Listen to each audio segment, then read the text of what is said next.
A blessed Thursday morning po sa ating lahat. Good morning, good morning, good morning. Mapagpalang umaga po, ngayong August 20.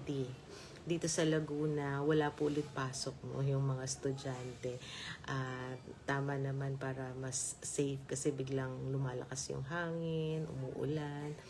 Kumusta naman po sa inyong lugar? I hope na safe po ang bawat isa at nag-e-enjoy naman, no? I hope maayos din po ang inyong kalusugan. Sa umagang ito, no, tayo po ay magpapatuloy ng ating gawain, no, dito sa ating Seeking God in the Morning. At tulad ng dati, no, tayo po muna ay yumuko at manalangin. Panginoon naming Diyos na makapangyarihan sa lahat, maraming salamat po Panginoon sa pagkakataon na ito, sa oras na ito na muli kami ay magbubulay-bulay sa iyong banal na salita. Maraming salamat Panginoon sa napakadami mong biyaya at pagpapala na patuloy na pinagkakaloob mo sa amin. Ama, samahan mo po kami sa gawain na ito. Pagpalain mo po ang bawat isa na nakakasama namin online at nanonood ng replay ng live na ito. Tulungan mo, Panginoon, na patuloy kaming lumago sa aming pananampalataya at buhay Kristiyano. Dinadalangin ko rin, Panginoon, ang iyong mapagpalang gabay sa iyong lingkod. Sa akin, Panginoon, na siyang magbabahagi ng iyong banal na salita. Tulungan mo na maibahagi ko ang iyong mga salita ng tama at may karunungan. At patuloy ko rin hinihiling, Panginoon, ang iyong pagpapagaling, ang iyong mapagpalang hapos sa iyong mga anak na dumaraan sa mga pagkakasakit. At gayon din sa mga pagsubok sa buhay. Tulungan mo, Panginoon, na malagpasan ng bawat isa ang mga pagkakasakit at mga pagsubok na ito na dumarating sa kanilang buhay, Panginoon. At tulungan mo na makilala ang iyong kapangyarihan na kumikilos at gumagawa sa bawat isa. Ama, linisin mo po ang aming puso't isipan at patawarin mo po kami sa aming mga nagagawang kasalanan. At muli ang lahat ng ito'y dalangin namin sa matamis na pangalan ni Jesus. Amen. Amen. A blessed morning po ulit sa ating lahat. No? Magandang umaga ulit and welcome dito sa ating online live devotion. Ayan. A blessed morning kay Ading Shirley. Good morning sa iyo. At sa ating pagpapatuloy nitong ating gawain, sa ating pamumuhay at pakikisalamuha araw-araw, napakadaling makakita ng mga mali sa ating kapwa. Kadalasan din, madali nating makita yung mga mali sa nangyayari sa gobyerno o sa ating kapaligiran. Pero ang pagpapaalala sa atin, ngayong umagang to dito sa ating devotional guide, ngayong araw na ito, ay nagbibigay ng magandang perspective.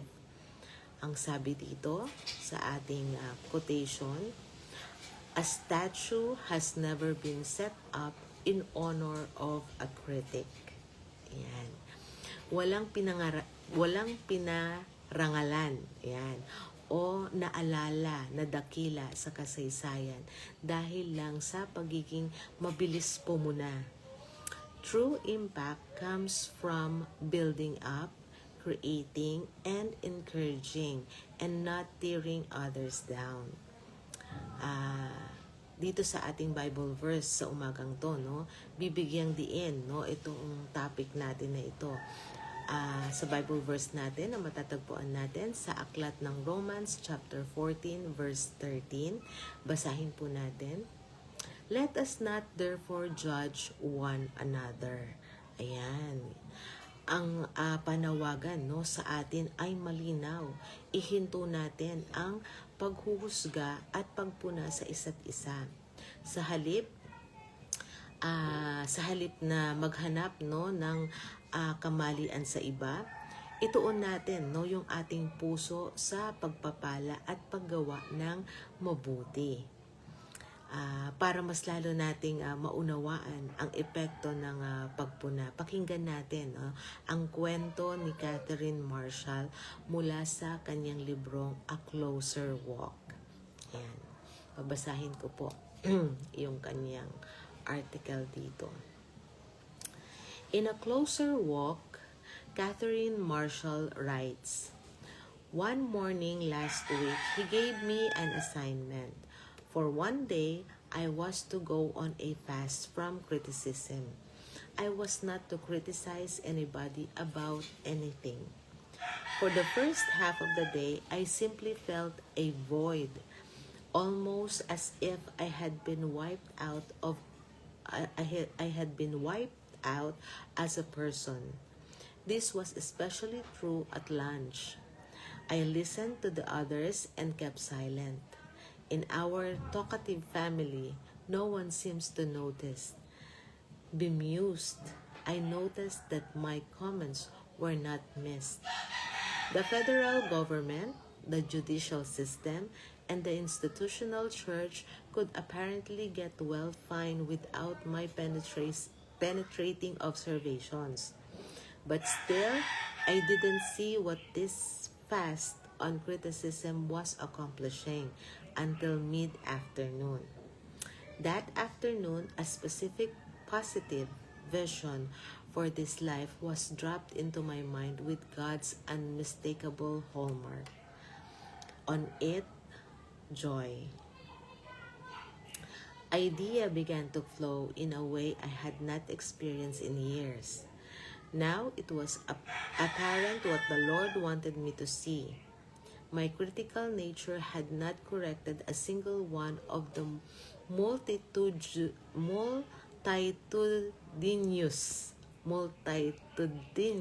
things I found fault with. What it had done was to stifle my own creativity. Amen. Amen.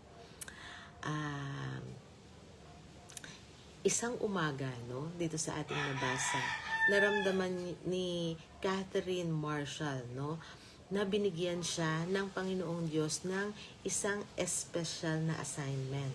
Ito yung mag-fast mula sa criticism sa loob ng isang araw. No, naalala nyo, no, nag-try tayong mag-fasting. Pero hindi pa natin na-try to, no? At dapat siguro i-try natin, no? Na mag-fast mula sa criticism sa loob ng isang araw. Bawal siyang mamuna o pumuna o magsalita ng masama tungkol sa kahit kanino o kahit ano.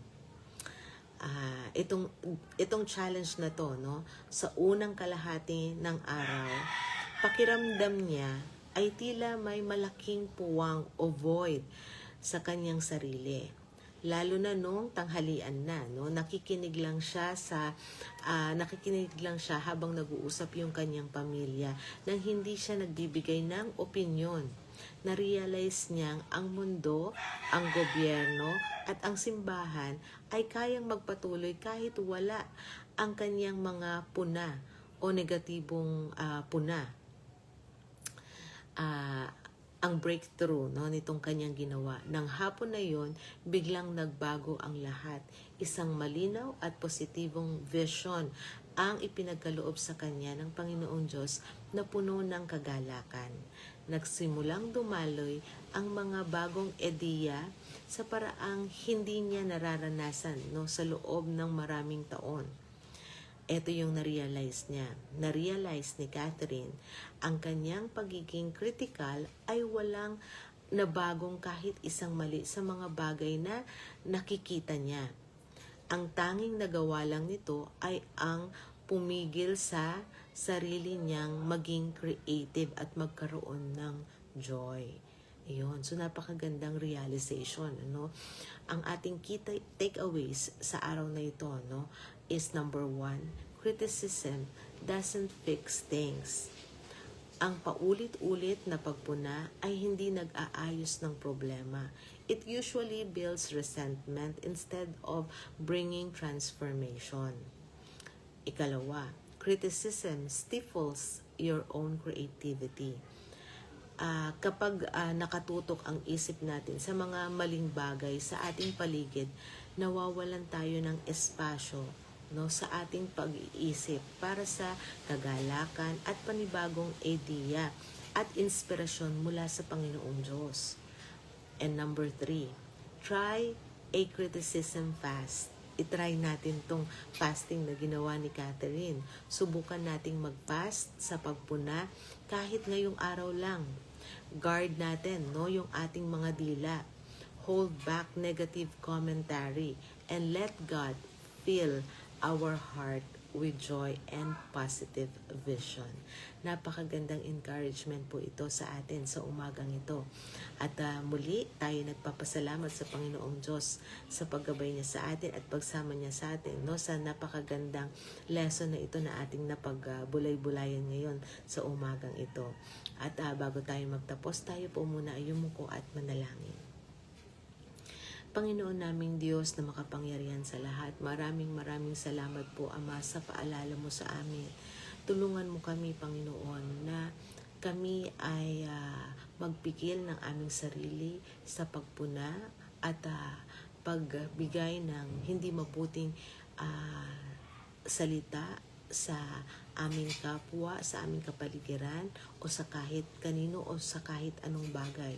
Tulungan mo, Panginoon, na magkaroon kami ng masaya at mabuting damdamin at magkaroon kami, Panginoon, ng creative mind na nawa ang mga idea na ito na nais mo, Panginoon, na pumasok sa aming puso, sa aming isip, Panginoon, ay huwag mahadlangan ng anumang mga criticism o pagpuna sa aming kalooban.